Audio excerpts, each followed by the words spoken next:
Good evening, everyone. Thank you so much for joining me again this evening, or if this is your first time joining for the first time. So I appreciate everyone who's stepping into the space to learn how we can learn to live well. And tonight I'm super excited because we're going to be talking about how to live well as it pertains to the work that we do in the world and how we show up as leaders. And actually, I didn't plan it this way, but it's very befitting that it is International Women's Day that we're doing this, and we're talking about women as leaders and showing up in their power. So I'm super excited about having an opportunity to do that. By means of introduction, my name is Marcie Thomas, as you can see, founder of Brown Girl Collective, and of course, Live Well Sister. I am currently living on the outskirts of Atlanta, originally from Cleveland, Ohio. So if you don't mind dropping where you're from, if you're from either of those places or somewhere in between, please feel free to share that in the comments. So as I said, I am really impressed with the guests that I'm going to have this evening, and I know that you all will be as well. We have with us the brilliance unveyor, Natalie Jobity. Her professional experiences and backgrounds are incredibly unique. She's been a market researcher, vice president, entrepreneur, image consultant, personal brand strategist, adjunct lecturer, marketing and business consultant, author, and self-publisher, along with being a leadership coach. She left a successful 15-year career as a market researcher and founded Elan Image Management, an image consulting firm, building a brand that works with hundreds of women, helping them understand how to dress intentionally and authentically. Her first book, Frumpy to Fabulous, Flaunting It, became a #1 Amazon bestseller in the self-esteem and beauty categories. Now, currently, through her leadership coaching company, The Unveiled Way, Natalie brings an authentic, customized, intuitive approach to help purpose-driven women, trailblazers, change makers, and disruptors unveil their brilliance. And tonight, we're going to be talking about her book, It's Your Time to Shine, Girl. So it is our time to shine, and we want to welcome into the space, Natalie. Welcome. Hi, thank you. It's awesome. Yay. Happy International Women's Day to everybody. Yeah. Yes. We definitely did not plan that, but when I realized, this is perfect. Exactly. Yeah. So, as I was mentioning, you have had quite an interesting career path, doing a lot of different things, as have I. So I can definitely understand, sometimes, getting to that place of being able to really walk in your passion. Sometimes it takes a while, to get there, So just, tell us a little bit about that journey for you. Yeah, it's just interesting. I think for the longest while I knew I wanted to do my own thing, but I didn't know what it would be. So I went the traditional path for many years. I did all my degrees, MBA. And the funny thing is, the reason I did my MBA was because I think a part of me knew, I thought that was the way to get to entrepreneurship, was to do an MBA. So that's why I did the MBA. There was no other reason, but I didn't know what it would be. So anyway, 15 years, market researcher, very, very good company. And I can't say I loved it. I liked it, but I knew it was not the thing I was meant to do. And so I was always exploring like what was next. And then nothing ever clicked until one day when I literally heard somebody talking about they work with somebody and they help them with their wardrobe and their makeup and their thing. And I'm like, is that a thing? Wow. And I was in Barbados actually, and I was like, what? And I was just, my mind was like, so started researching, and long story short, I was like, oh my God, because I've always enjoyed fashion, and because I'm really tall, finding clothes that fit me in a way that was flattering was hard for me, and I learned how to do that. So I just knew this was going to be like something I could do very well, and it just spoke to my spirit. And the whole idea, so Elan Image Management was born, and the whole idea of empowering women that way was just something that just spoke to me so loudly. I actually thought it was the purpose path at that point. And so for many years, it was actually brought me a lot of joy and fulfillment. I did so many things outside my comfort zone. It stretched me, but it was also like, again, working with hundreds of women and getting to see how women think and how they feel and how they respond to their confidence levels it's so insightful and so like, wow, I'm helping them build their confidence through their image, right? And I thought it was great. But then after a while, it was like, I'm someone who I'm realizing needs to have like my strategic senses and my creative senses kind of like collide. Mm-hmm. And that was just purely creative and not much strategic going on in that. And after a while, it just wasn't giving me the fulfillment. Even though I still liked it, it just wasn't the same as the beginning after 7 years or so. So I kind of went through a season of like, I don't know what I'm doing. I was teaching for a while, a business course in local community college. I was doing some consulting here and there, but I literally was like, I don't know what I'm supposed to do. And anyway, long story short is I got this insight from the Lord, because I don't know where it came from other than that.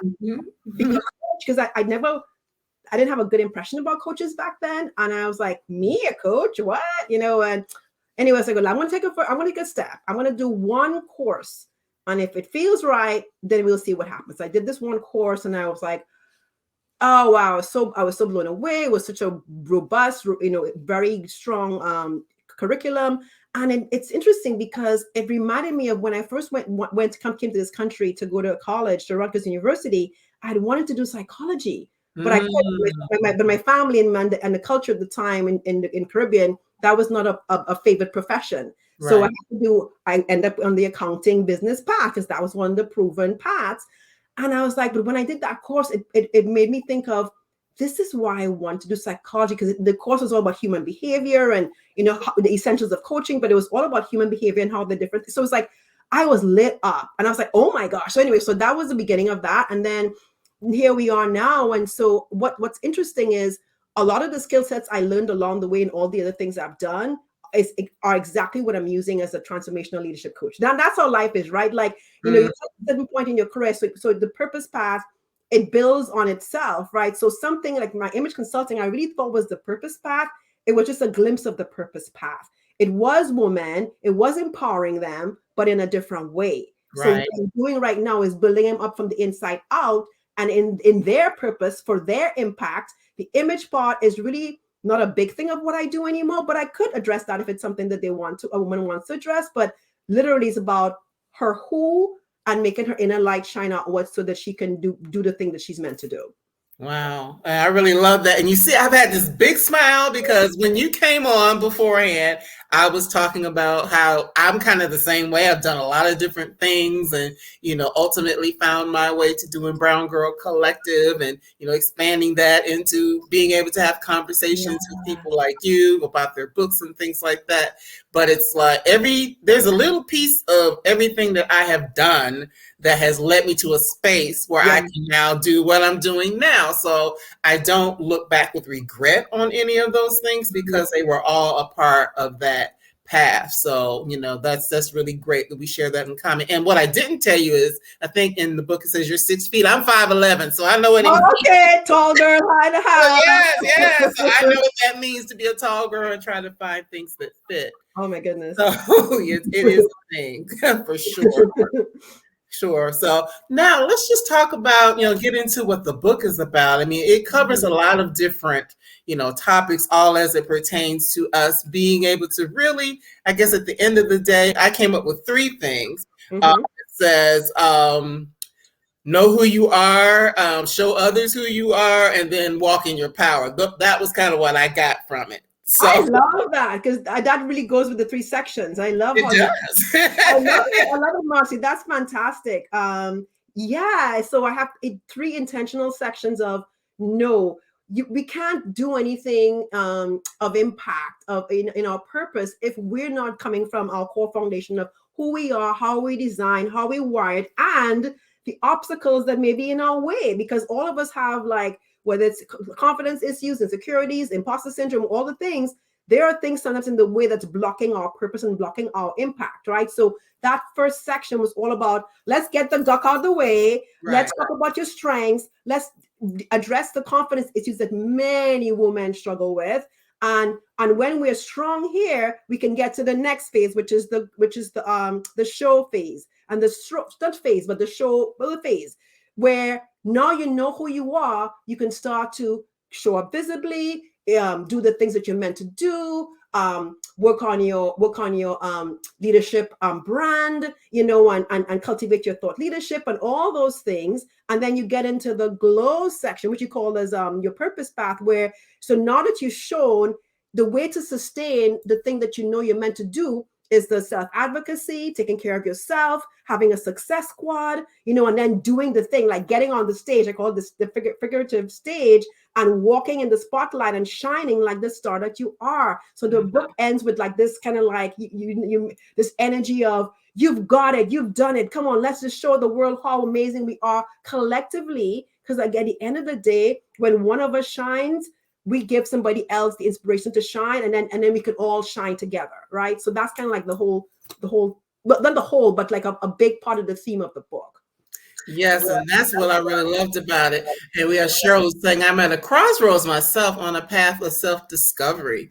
Yes, and that is something that oftentimes we go through, because there are people who they go into a certain space and they may not take the time to do it, because they feel like they can't. So I love the fact that throughout your book, you tell stories, you give inspiration to others to, be able to figure out how to work through that. And you use the people that you've worked with. You also use real life people, or I shouldn't say real life. Public figures. Public figures that have done similar things. So that really helps. Now, one of the things you talk about, and it's actually in the subtitle, Own Your Brilliance, Step Into Your Influence, and Lead Like a Trailblazer. So there's a such thing as leadership, and there's a such thing as influence. And they do kind of meld, but they can show up differently. So talk a little bit about the difference between like leadership and influence, especially for women. That's such a great question, Marcie. So how I would answer that question is that I set the stage for leadership in the beginning of the book. I want everybody who's reading the book, every woman, to realize that once she's impacting somebody's life, she's in a position of leadership, whatever that might look like. So a lot of us go, I'm not a leader. A lot of us are actually leaders. We just have to own that, right? So there's that part. I really kind of like get very clear that you're reading this, you're a leader, own it. So in terms of influence, though, so leadership is, yes, we all have that capacity to lead, but the influence comes when we are doing the thing that we're designed to do and actually impacting others' lives in a real way. And then using whatever clout, whatever resources, whatever networks we have to position somebody else, whether it's a team, whether it's a mentee, whether it's whoever it is, so that they can start to be successful based on our sort of like mentoring or pouring into or advocating for, right? So influence, I feel like, is more of the when you're actually tangibly impacting. Leadership, when you're a leader, you want to be impacting, but you're not necessarily always impacting, right? So a lot of leaders are not impacting lives, actually. Right, at least not in a positive way. Yeah, exactly. So leadership kind of speaks to more like the power, the potential of the power you have. And I feel like the influence comes from the actual result of leveraging that power in a really generous, benevolent, and supportive way towards others. Right. That's really great. And that's why I want you to bring that up, because we hear influencer a lot nowadays. These people are making, bagillions of dollars because they're influencing, but are they really leaders? Well, and that's a great point, because when I say, I don't think of an influencer necessarily as having the influence I'm talking about. Some of them are, but a lot of them are just selling their stuff. So whose lives are they changing? They're changing their lives, but you know what I mean? So some of them are, but not every influencer is actually influencing lives. Mm-hmm. It makes a difference. Yeah. Now, in order to be able to, get to that space of being a leader and an influencer, you have to get clear. In the first chapter, you talk about getting clarity for your calling. So talk a little bit about what that process is to really get clarity for who we are or what we are being called to do. Yeah, that one, and that's I think starting with that chapter was probably like a lot for a lot of people to like, oh my God, she's going right there. But it's kind of like the foundational part of, here's how you start. You have to start with, what are you meant to do? And so I think the Cheryl, who just said about her journey of self-discovery, this is where the journey of self-discovery is really matters. Is like, okay, so I see it. I have three sort of like pillars in clarity for your calling. First is your passions. So I have a whole bunch of questions around each of these, but what are the things that you've known that have always energized you, that have always lit you up, that you've always been just so excited to do? I think most of us, I was telling this to somebody just yesterday, most of us have a seed or a a point in our past, like when before we were like even 12 or 15 years old with something, but it can lie dormant and we could forget that it even happened, right? So usually there's a seed in our younger lives, or younger selves, that speaks and points to our purpose path. And the passions can be one of those ways you can find out, like, what was that for me? What's been a through line, or what was something that started but then got somehow halted or abrupted that I have not gone back and tapped into. So there's a passion part is huge, because I think it's very hard to be in a purpose path if you're not passionate about what you're doing. That's right.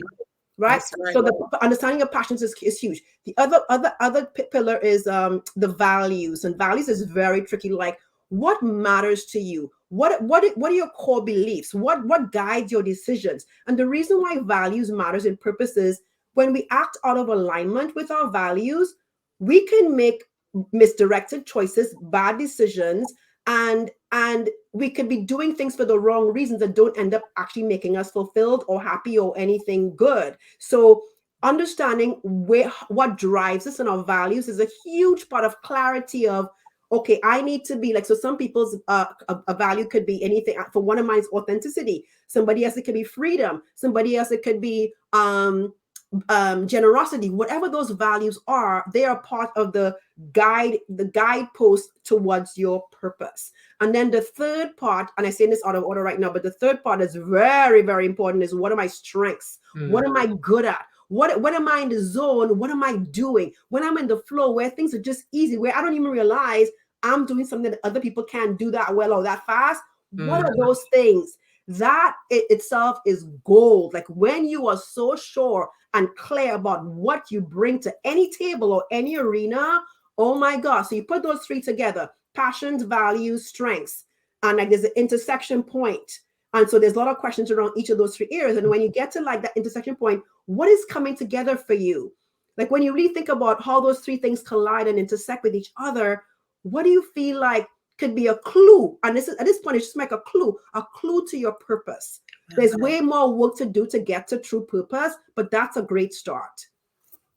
Thank you so much. And as you were saying, there's a couple comments, but just for me personally, all of that, when I was reading that part, I'm like, yes, yes, yes, because I am sitting here in front of you all today because of the passions from being a child. When I was a little girl, as a black girl growing up, Essence magazine was always in the house. Wow. Like, yes. I wanted to do something that centered, at the time I wanted to do something that centered Black girls because I was a girl, but I got that idea from looking at Essence. And I knew from a very young person that I wanted to do something to support Black women and girls as well. And for the year, I went on other paths. I actually went to school for accounting. So yeah, we're like cosmic twins here. Yeah. But, I did a lot of those things, but there was always that thing inside of me that knew that I wanted to be able to serve Black women and girls. And now through this platform and even through, the day job that I have, that's exactly what I'm doing all day, every day, is serving Black women and girls. But it went all the way back to being a child. So just a couple of the comments. It's like, yes, it can be necessary to go to a young age, not only to get those things you've been socialized to think you're good at or meant to do. You can be pigeonholed. Yeah. And that's what can get you diverted from your path, when you get pigeonholed into something that's not really meant for you. And then you forget the things that really lit you up when you were younger. And before I go to the other comment, actually, I can see how that would have impacted you, because as you mentioned, you're Caribbean, you're from Trinidad and Tobago. And I know that a lot of times Caribbean families or African families or, other immigrant families have these ideas about what success and which path you should go down and stuff like that. So absolutely. I definitely was pigeonholed. I mean, I mean, the things that I've done in my life, I could not have imagined I would have done at 15 or whatever year old. Like, I literally was like, you go to school, you go to university. It was all a very, very, everybody had the same path. And, the university at the time, University of West Indies, which is where I thought I would be going, is only a few things. They're not a whole lot of options with that. So I just thought I was going to go there, but then life happened and I ended up being at Rutgers. But I still had to go through that accounting path, because that's what my father, he had lawyer, doctor, accountant. Those were my options. And so I had to just embrace that. I could not be the psychologist that I thought. This is where I really had my desire in the beginning. Yeah. But we all have clues from our youth. And I was just funny. I was just with an entrepreneurial woman who has an 8-year-old daughter today. And that little daughter is around her entrepreneurial mother and father. And she's like, I want to do my own juice business. And we were saying like, oh my God, could you imagine how amazing it is for a woman of colors and this generation of children to be around in that environment where they have options? You know, it's not just one path, it's many paths to success. I loved it. She was just there like, I want to do blackberry and whatever, ginger and she was like so sure. And she's 8 years old. Wow. Wow, and she's probably going to do it too. She's going to do it. Just because, and that's, that is one of the important things of having people like you tell their stories, or even, from a historical point of view, tell stories of women who did different types of things. So we don't think that there's only, one, to 5 paths that we can follow as women. And if you're outside of that, then, people don't expect you to do well.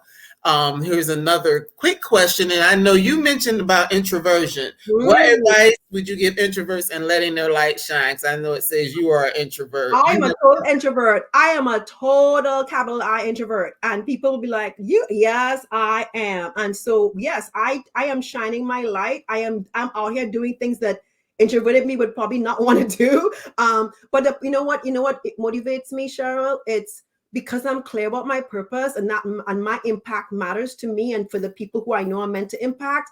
I do it in service to the purpose. It's not about Natalie anymore and her discomfort or whatever. It's about I am on a mission and I'm so clear and I'm doing this thing. And so that makes all the, let's say maybe I don't actually have many reservations anymore, because even though I'm introverted and I'm doing things outside my comfort zone, I'm doing them so much it doesn't even feel that uncomfortable anymore. Right. So at some point the muscle gets stronger and you're like, you know what, that's not that hard. I just have to have my boundaries in place to make sure I'm containing my energy. But it doesn't matter if you're introvert, extrovert, ambivert, whatever you are, we all are meant to shine. I mean that. We all are meant to shine. Like I started the book with a scripture verse about who puts a light, a lamp, and put it under a bushel and put a cover under it. A light. We have brilliance. We all have brilliance inside of us, and it's about letting that. So my whole unveil your brilliance unveiler. Let us see the brilliance from the inside out, and when you shine that, you inspire the people you're meant to inspire, and you impact lives and people and things and processes and organizations and spaces and cultures that you don't even know. You wouldn't even begin to know until you start letting your light shine. Mm-hmm. And I'm actually glad you brought up boundaries. Margaret has a question about what is the relationships between boundary and courage. And actually, I was going to bring up boundaries again since you just did, because boundaries are a big thing. I talk about boundaries a few times, and because I'm like, there are books on boundaries, right? We all know boundaries is so huge in terms of a healthy mindset, healthy way of being. So she said, question is, what is boundaries and courage? So here it is. What would you say is the relationship between boundaries and courage? I feel lacking in courage.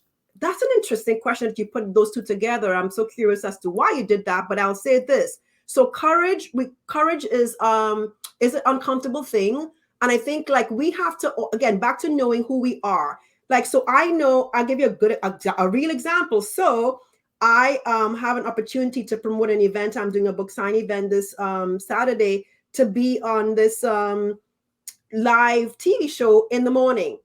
But guess what? I don't do morning anything. I have boundaries around. I'm very clear. I am not my best. I'm actually at my worst in the mornings. And if I'm going to promote my event in the morning, what it would mean is that I'm not going to be that great. And then my event in the evening, I'm going to be tired and I'm not going to be able to be present at my event. So back to boundaries, even though it feels everybody's telling me now you're crazy, you have to go, you have to do it. I know if I say yes to that, I'm going to be saying no to my event. So boundaries are all about where's the line? Where is that line of tolerance or of acceptability for our lives, our thriving, our self-care, our health? And then it takes courage to maintain those boundaries, because I have the boundary, but literally I have friends, people who care about me in my ear saying, Natalie, you have to be on, you gotta go. It's a great, I know, I wanted to get media, not in that way though, early in the morning on the same day of the event. So my boundaries have to come into play, and the courage it takes to maintain the bound, because there's no sense having a boundary if you can't honor it. Ooh. Then it's not a boundary. It's a wish. I would like, but to honor, honoring the boundaries takes courage. That's a great parallel that person made. Yes, Margaret said that is such a helpful answer. Thank you. Yes, for those the boundaries are something else, because it is hard to set them. It is hard to maintain them. But the courage piece leads me to another thing that you talk about in the book. Courage oftentimes shows up when it's time to elevate your voice and be more visible. You have to have a certain level of courage to do that. And that comes in the second part of the book, where you talk about showing, having that courage. Yes, I'm so glad you brought that up. And it does go. So what happens when we're called to be more visible, to be elevated, to be up leveled in whatever way, all the negative voices in our head start to have a party. They start to be like, you can't do it. Who are you? You're not equipped. Who told you?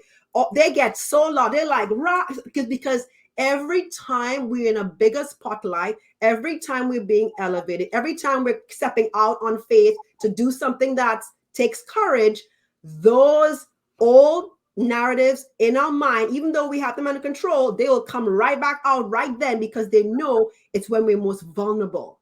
So one of the things I say is that to be visible requires vulnerability, and you have to be willing to be uncomfortable in the vulnerability to navigate that discomfort in service to being visible, to get yourself out there to do the thing you're meant to do. So yes, and there are boundaries around that too, because again, even back to my example just now, I want to be visible. I want my book to be on TV or whatever, but it's got to be within my terms. And and that's where my boundaries come into play, because if it's not in my terms, it's out of alignment.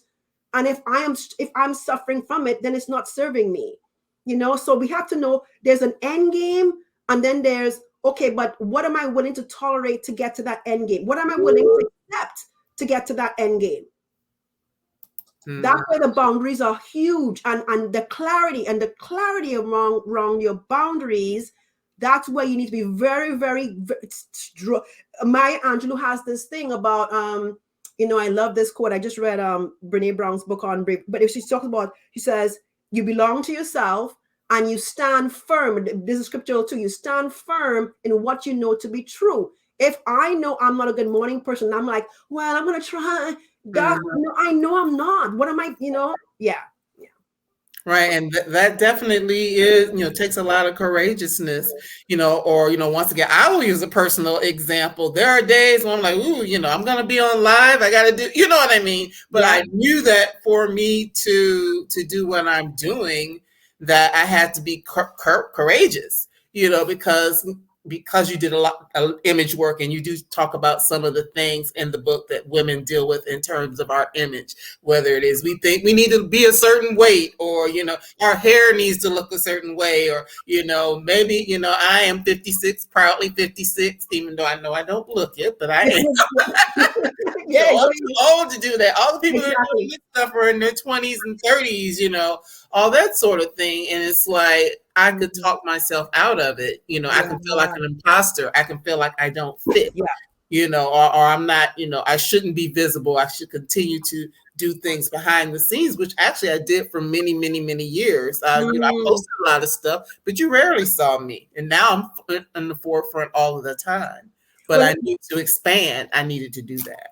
So I'm going to ask you a question, Marcie. What gives you the courage to put yourself out here and be visible, have yourself on camera? What gives you that courage? I feel that I'm offering value.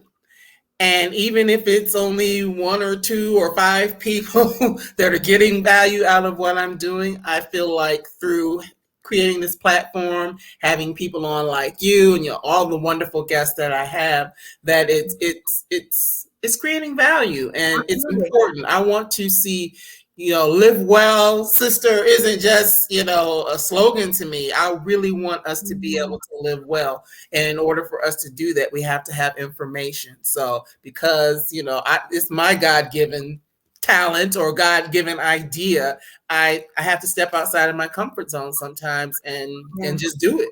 Yeah. And trust that when we're walking in our purpose, even though it's uncomfortable, it's going to bear fruit that we will just be like, wow, it's going to blow our minds, because that's what happens. Mm-hmm. It's exactly what happens, because sometimes people reach out and I'm like, huh, you were watching me? How did you ask me to do that? Thank you. Yeah, exactly. So you just never know. You never know. You never know. So that's why it was important. But I brought it up, and you do talk about it in the book as well. The whole thing of imposter syndrome. That's a term we hear around a lot. I've even heard Michelle Obama say she has imposter syndrome. Yes. So yeah, I mean, I have a whole chapter on imposter syndrome, because it's something that I struggle with. Oh my goodness. I tell some stories about like a crazy imposter syndrome. And imposter syndrome, one of the things I said in the book, and it's from research based, is that unfortunately women of color struggle with that more than other women, because of all the things we're carrying, because of all the narratives, because of all the burdens we're carrying from all the history and all that and the culture. We struggle with it a lot more. And so many of us, we may not even know that's what it is, but it's like it literally is that thing that could literally sabotage our purpose, sabotage our success, sabotage our visibility, our impact. It's such a thing, but we have to be even aware of how it works in our brain. Like, so for me, like it would come up when I'm starting to feel like, what do you, like the voice will say, who are you? That when I get a who are you voice, I'm like, okay, here we go. Let's do the dance. And then it's like, but what I'm learning to do with, and when I'm coaching clients, not sometimes, when I'm pushing them through this, one of the things I try to do now, as opposed to seeing it as a bad thing, as a negative thing, I'm saying that imposter syndrome is actually there. It comes up because it's trying to protect you. It's trying to because of whatever happened in your life and whatever you were told, that comes up as a way to say, nope, like it's a form of protection. It's not a healthy protection, but it is trying to protect. So instead of like going, bad imposter, I don't, like, okay, imposter, and give her a name or him a name. I see what you're doing. But you know what? You're not, I get what you're doing here, but I don't need you to do that for me anymore. I'm okay. I'm good. And shut it down in a loving way, as opposed to like, shut the bleep whatever. You're like, oh, I see you. It's okay. I got this. You're good. You can be quiet now. And then it'd be like, the imposter in your head is like, what? Because you're not expecting that. But literally, it's something where Michelle Obama, everybody whoever had an insecurity about their qualification or their being equipped to do whatever it is going to experience imposter syndrome. So it's real. It's a real thing. And it's not just, imposter syndrome is not the same thing as low confidence, because I have a whole chapter on confidence too. They're different, because imposter is about literally thinking, I am not supposed to be here in this role, in this platform, in this thing. I'm a fraud, and when they find out, I'll be exposed. And so there's a shame and all this stuff attached to imposter syndrome. Low confidence is low confidence. Imposter is a whole other level of burden and negativity that we really have to quiet that voice. And I talk about many strategies in that chapter of how to conquer that, conquer that thing. Yes, that is something. Just put this up again from Margaret. She's like, who are you? Just like the voices of the fates in Hadestown, the musical, tempting Orpheus away from his task. Yes. She's letting me know, you're not going to be any good at that, or, right. Because it's so funny, because of course I do this all the time. And yesterday I was asked to do something similar for, my day job. And I'm like, oh my God. But it's like, but wait a minute, you do that all the time. So why is it that you're feeling some kind of way on the other side when you do this all the time? So it's like, girls, just stop. Not to come up with a name for, the imposter. Like, girl, please. It's like, I have my clients actually give it a name. So be like, tell Shelly, like whatever. Like, so, but the thing is too, like when we're doing stuff outside our comfort zone, so there's certain triggers for imposter syndrome. Elevated visibility, more promotion, new job, doing something outside our comfort zone, those are triggers for imposter syndrome to show up. And so knowing what our triggers are, having that clarity, and then knowing, okay, what is the voice saying and what is truth? I have this whole thing I do where what's fact and what's phenomenon. We go, and when facts is saying, I got the credentials, I've done this, that. Okay, well then what's phenomenon? You'll realize, okay, the facts are the facts. You got this, you're qualified. This is just narrative. This is just narrative over here. And it's not true, right? So it's like when we can kind of like have an objective person let us see, oh my God, that's just my voice from when I was whatever age or whatever, you know, that's still playing in my head. And the facts are all here telling me I'm totally qualified. But that's imposter syndrome. Even though you have the data, it's not even looking at the data. It's like going back on the past. Yeah. Wow. And our friend Courtney Foster has a comment. Yay, Courtney! She's been here before. Sidebar, if you haven't read her book, Passing Notes, please do that. It's a wonderful book, and you can like kind of scroll through the videos. I actually interviewed her last year, and she was one of the favorite interviews and books of the year. So please. But Courtney, I love the idea of acknowledging the imposter talk in a loving way and then putting it in its place. Absolutely. Absolutely. And another comment, we get those voices in our head, comes from being told we are less than for so long. Yeah. And that is something, you know, once again, speaking to the fact that this is, you know, International Women's Day, and that women are often told that we are less than, that we can't lead. And, you know, whether it's corporate America or in churches or, you know, be a leader as, you know, an entrepreneur, all these sorts of things. That's the thing. Like we carry so many narratives that were told to us. And the sad thing is, even from our parents, like our parents are thinking they at the time doing us a favor by saying, well, girls don't do this, or you shouldn't try to do that.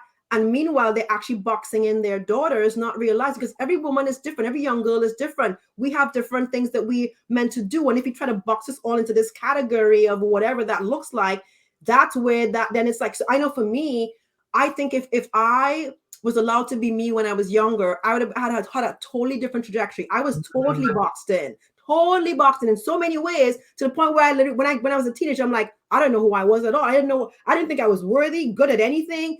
I thought I was just nothing. I mean, it was terrible. But I look back now and I'm like, wow, like I had things then, but nobody was wise enough at the time to tell me you're this, you're that. So my narratives were very, very strong. So I'm speaking from like very strong experience in big imposter syndrome, having to do the work to conquer that, low confidence and insecurities, having to do the work to conquer all those things for many years. They were strong in me. You know, so I'm coming from as an immigrant, now coming to this country where everything's new. That wasn't my plan, but here I am in this country in corporate America, and I have no mentors. Oh my goodness. Like there was a whole lot of, I was blessed because I don't know how I survived. But not only did I survive, I thrived. I kept going up the corporate ladder, and I decided at some point, I'm going to jump ship and do my own thing. What? Who is that girl? You know what I mean? Yes, that is something. It's like when you realize none of the things you believe about yourself are true. There's work ahead. But Natalie makes me hopeful. Thank you, Margaret. That's so sweet. If you read the book, you'll have so much inspiration, because it's not just my stories I share. You'll get so much inspiration from other people's stories I share and some public figures. That's the point. Like I wanted to inspire every woman who reads this. I have a friend who, oh my God, she read this book and she gave me this review that she's like, Natalie, she was a church going, family, and all the things that she was told. And she's somebody who is older, and she'd been playing small. And we met after she read the book, and she was wearing a little shiny brooch. She said, Natalie, this brooch I wear it all the time to remind me that it's my time to shine. I saw a different version of her when I was like, she looked brighter, she looks happier, she looked more. I was just like, oh my gosh, wow. You did that. Well, I can't take credit. I mean, the book helped, but I'm saying like she got whatever she needed to get from the book to make her get to that point of revelation that she'd be like, I want to step out here. Wow. Well, you were used to do that. Let me put it that I was a vessel. I was a vessel. way. Yeah. By writing the book and having her having an opportunity to read it, that is just something. Now we are actually getting down close to. Got about 15 minutes left. Can you believe it? Wow. No. So there are a couple more things I want to make sure that we talk about in terms of, because we actually kind of skipped around. We did a little bit of the show, the glow. Now, one of the things is that you talk about, and it's so important, and that is giving yourself the gift of self-care. Oh, yeah. That is a big thing. I think self-care is a term that's used a lot these days.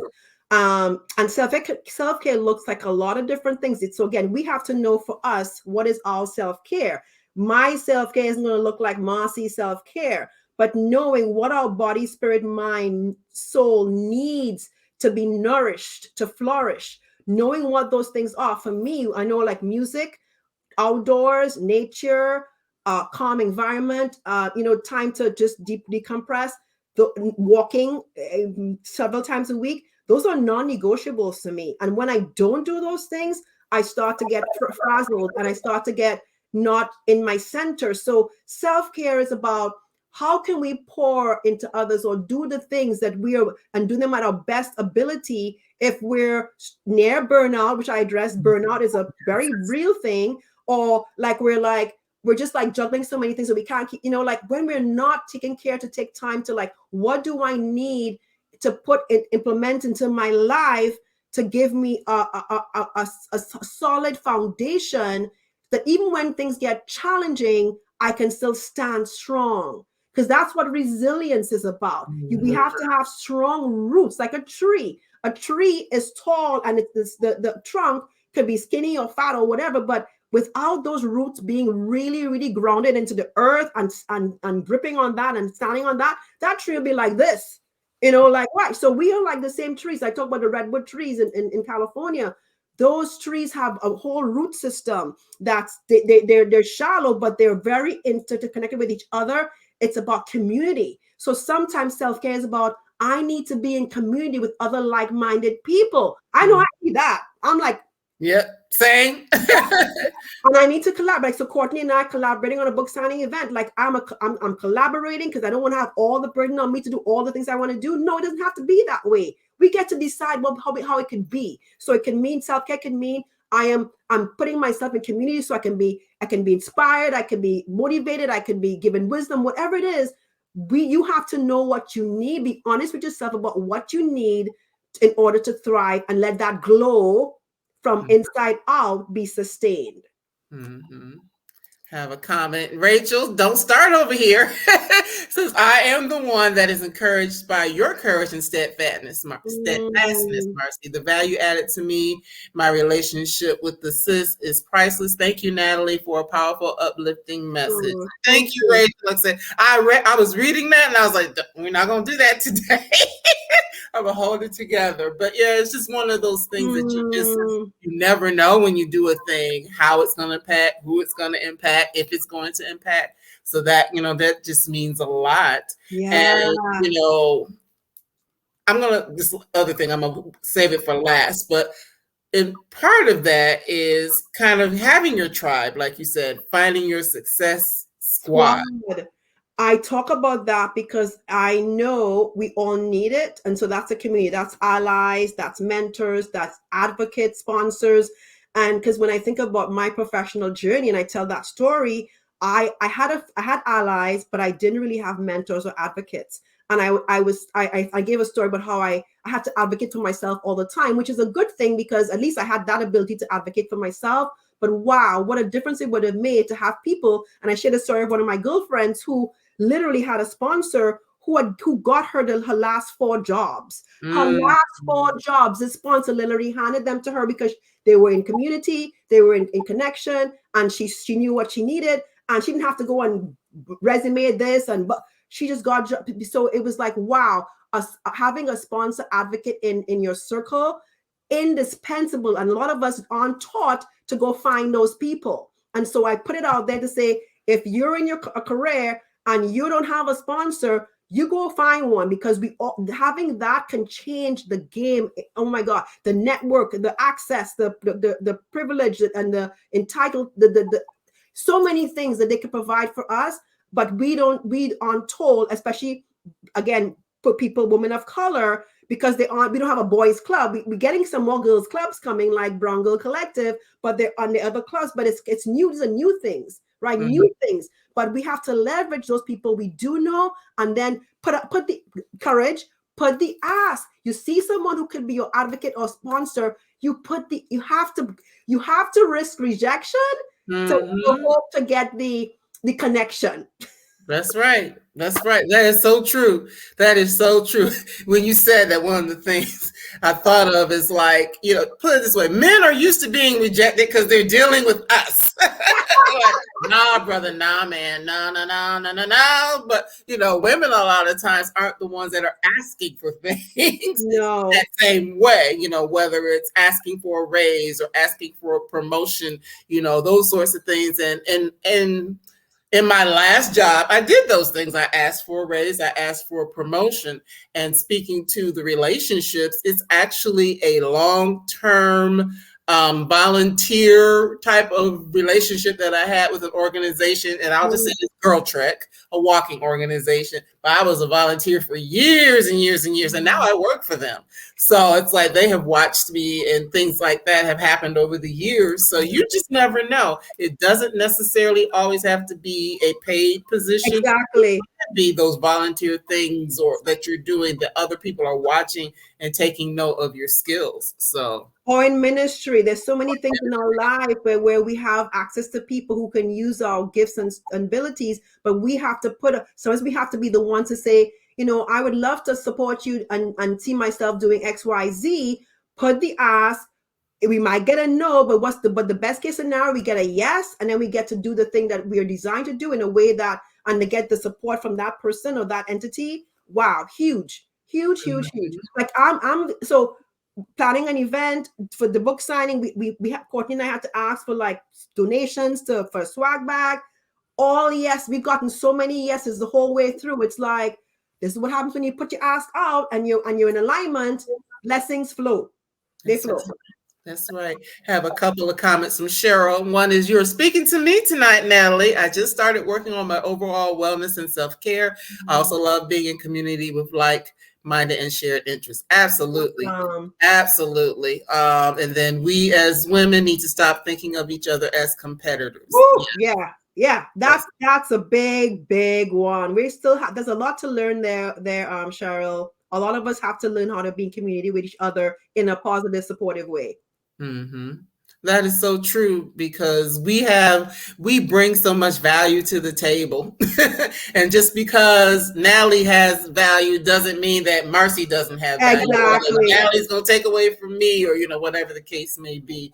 That's not true. And if more people understood that and could learn to work together and be supportive of one another, and not take advantage of it in a negative way, but gain value from the strengths that others have, that can, or ask somebody some questions and maybe have them teach you something. I mean, I'll just say this. We were talking right before we came on. There's something I'm going to show Natalie to help this broadcast go on to her page, onto her YouTube channel. I could just be like, nah, sis, figure it out. But I know I'm going to help. We're going to talk through it. I'm going to help her to do that, because it's important. I want the word to get out and for as many people to see it as possible. I think we're having a great conversation. So that is something. Now, the last thing I want to talk about, we've got about 9 minutes left, a couple things actually, but in the chapter of talking about giving yourself the gift of self-care, you also mentioned the thing about celebration. Woo! Yes, let's talk about celebrating our wins. And oh my gosh, like, woo! So if you're a high achiever like I was, still could be, you will know that you're all about, I would say, all about the do. You're like task to task, project to project, goal to goal, and you're like, okay, check the box, check the list, and you don't stop to go, wow, I got this, I did that, yay me. I can speak for myself. I had a whole business where I did a whole bunch of things. And I did not stop to go, girl, look what you're killing it. I was just going. And it was like, and what happens when we don't celebrate is that we don't get to internalize the joy, the fulfillment, the gratification that comes from harvesting the fruit of what we've sown, the seed that we've sown. And so celebration is a neural pathway kind of a thing, which is really, we don't know the benefit and how impactful it is until we actually start to do it, or when we don't do it. When we don't do it, what happens is we don't have those memories. We don't have those. So when things go up, go south, we don't have a buffer because we haven't owned the things that we have done successfully. So it's about when we celebrate, we're actually giving our body, mind, spirit, all those things, a sort of like a buffer so that we can be more resilient when things go south. But also when we look back on our lives, we actually can remember, because when we don't celebrate, guess what? We just forget. We forget we did that. We forget this happened. We forget this event. We forget. And so it's about integrating our positive experiences, because guess what? We do very well. We are so good at remembering the bad things, the negative things, the way when we failed. We're terrible at remembering when we succeeded, when we did well, when we had a positive impact. And so celebration is an act of self-love. Hands down, no question about that one. Yes, I just had to bring that up because too often we don't do it, and we're good at celebrating others. That's right. We're like, go girl. And then, or people try to celebrate with us, and we're like, no, it was just that. No, we can't even receive their acknowledgement and their praise, because we're like almost resisting it. That's not a healthy place to be, and we have to learn to receive and give, not just be givers, but givers and receivers of all the good that life has to offer us.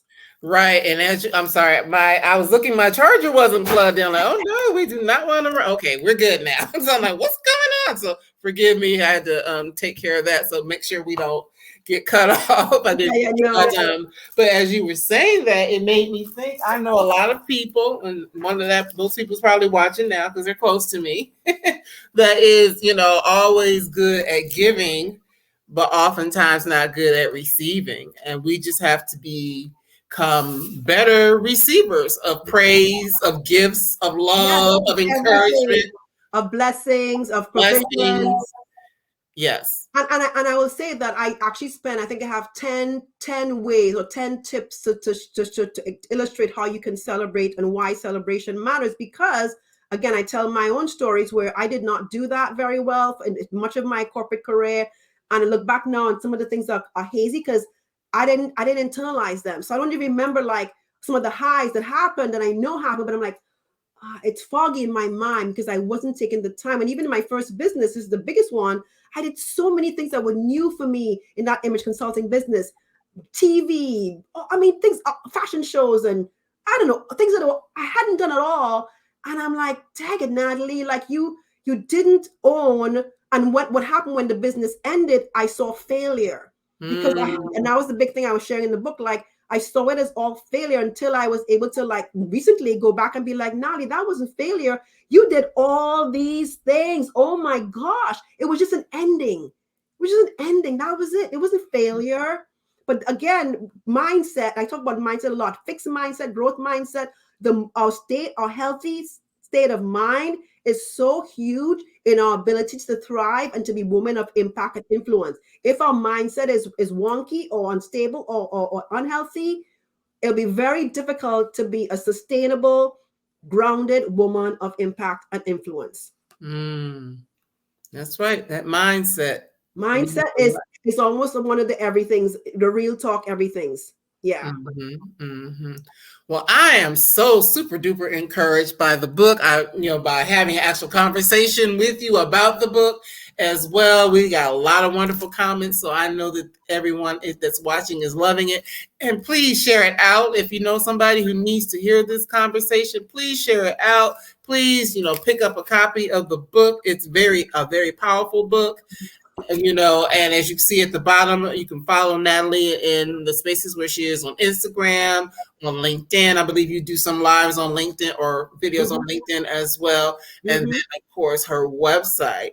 Now, there is something that I do want to mention because it's talked about in her book, and I actually went and did it myself. Give me a second so I can make sure I put this up. It is a quiz that's on her website that talks about what is your leadership brand. So just talk a little bit about what that is. Yeah, thank you, Marcie. I love that. And so I created this fun 5-minute quiz to help just give women some guidance in a fun kind of way as to where they could be leaning in terms of what's their style of leadership. So there are 8 different types. And Marcie told me that her top 2 types were disruptor and visionary. And so those are 2 of the 8 types. And when I said, Marcie, those sound perfect because she's doing something different. She has a big vision for this platform she's building. And so it's just kind of like it either validates you or it would give you a reason to go, this is my results. I got heart-centered leadership. That's another one, heart-centered leader. Is that true? And how does that show up in the way I am now? And so it's a way for you, it gives you a way to think, to reflect, or to validate where you know you are. And it's just 5 minutes of your time. It's a fun little quiz. It's easy to share. And that's something I share all the time. And it's a way for you to get a taste of what, your leadership brand and or style postures as. And I'm doing more talks where I'm getting deeper into this actual topic because it's so much to talk about in this actually. Right. And that's why I wanted to make sure that I shared it out so people could go to it and see that. Now, for, of course, all of your places that people can follow you are being scrolled, but in terms of working with you, how can someone work with you? Well, that's great. Oh my God. So I'm actually offering this special now for Women's History Month. It's if you go on my website, it's the Clarity and Momentum Breakthrough Coaching Session. It's like a very, very special deal. And if you go on the page, you'll see under Work With Me, you'll see the first link there. It's I can say the price, but I don't know how long this will, so I don't want to say the price on live, but it's a 90-minute session with me to give you that, so if you want a little bit of a taste of me, the brilliance unveiler, but you need to have some momentum or some blockage removed or some breakthrough or some motivation to move forward in something you want. That's an excellent way to start engaging with me in a Zoom session, a 90-minute Zoom session. You'll have questions to do beforehand. You book my time directly in my calendar and we'll just get going. And it's an amazing, amazing deal for all through March, Women's History Month. That's why I'm offering it at a special rate. Awesome. So see, we got some good things going on. Cheryl's like, she enjoyed the discussion. She is going to go take the quiz because I think, it's just good to kind of figure out where you land. And, as, I told you, I shared my results. I'm like, yeah, that's me. And in that, you won't be able to see it just because of the way the lighting is, but it just tells you what it is, some of the signs it shows, that's what you are, what you sound like when you speak of yourself. And then it gives like a spotlight of someone else who fits into that category. So it's just kind of good to see where you land in those sorts of things and help propel you to where it is that you're supposed to go, to continue to go. So right, and position you in a way that I should lean more into this and whatever. Yeah, so many ways to use it. Thank you, Marcie. Oh, you're welcome, Natalie. Thank you again for being here. I have enjoyed everything so much, and as I've already said, the people watching have enjoyed it as well. So I really look forward to you. Now, with the event that you're doing, where is that? And can people still get in on it if they're in your area? Yes, it's in Columbia, Maryland, this Saturday, the 11th of March from 4:30 p.m. to 7:30 p.m. I'm collaborating with Courtney Foster, a fellow author, and our event is called Passing the Shine. You can come. I mean, we have a registration page, but it's for a free event. So you can just show up. We're welcoming everybody who wants to join us. And it's going to be an incredible space. We're having a DMV singer there, Tanya Dollars. We're having swag. We're having, oh my God, giveaways. It's more than just a book signing. That's how we position it. It's more than just a book signing and a book selling event. Yes, amazing. We're looking forward to it. All right. Well, thank you so much. I am going to want you to hold on. Don't hang up. I'm Oh, going to take your screen for a second, and yeah. I'm going to announce next week's book, and then, let everybody disperse to go roam around the country, as they used to say. Go roam about the country or whatever it is you need to do. So hold on one second, and thanks again. Thank you. All right, everybody. I told you it was going to be power packed, and it definitely was. Natalie is a wonderful guest, and I just think as we are celebrating, Women's History Month, International Women's Day at the time of this recording, because you may watch it later, but it's just so important that we learn more about ways that we can show up in the world and how we can be the people that we're called to be and do the work that people are waiting for us to do, because believe it or not, there's somebody waiting for you to show up and show out. And so I'm super excited that Natalie was here to help, begin guiding us through that process. So definitely, please grab a copy of the book. If you're in her area, go to the event, just check out the things that she's doing, because she's quite powerful in that regard.